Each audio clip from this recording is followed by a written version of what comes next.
Good morning friends, welcome you to the research page today, and I have already explained you 4 types of research: exploratory, experimental and correlation research, and I think finally I told you about descriptive research.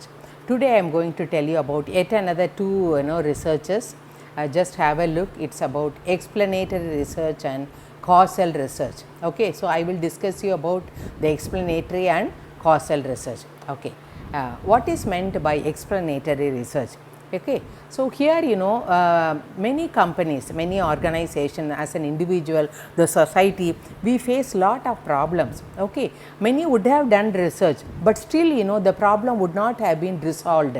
So, what the people will think is we have to again do research and find out the solution for that.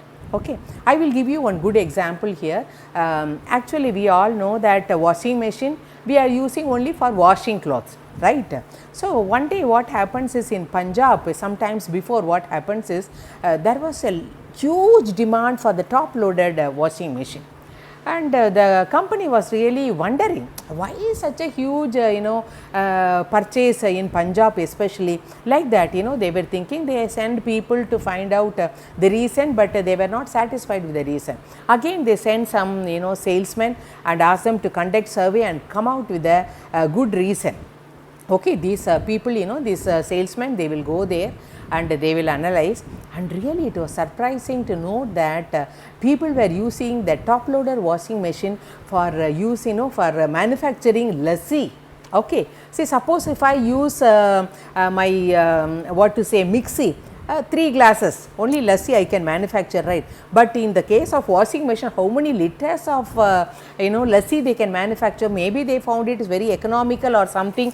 It was really surprising to find that people are using that for that purpose. So, some things like this, it really happens innovatively.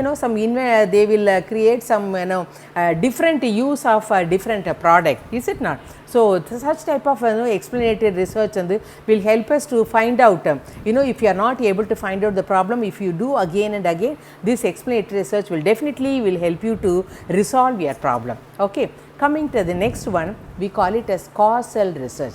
Causal research means cause and effect. We want to determine the cause and effect of this problem. Okay, that is what is meant as causal research. We all have been seeing in the newspaper and in the telling in medias that a lot of banks, especially the public banks, they are being merged. Is it not? Recently also the merger took place. Indian Bank is going to merge with Allahabad Bank.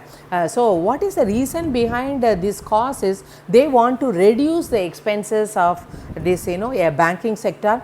Maybe it can also help them to reduce the NPA, non-performing asset, whatever.